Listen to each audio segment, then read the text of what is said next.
ng tagapagpatas. Oo. Tapos sasabihin kung ano ang ginagawa.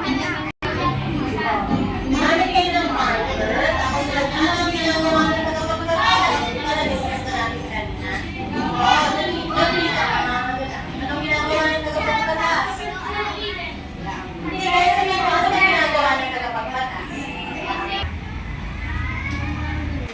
Ang namumuna is at kabinete. So, sa ating pamahalaan, anong dapat gawin? Sundin ang batas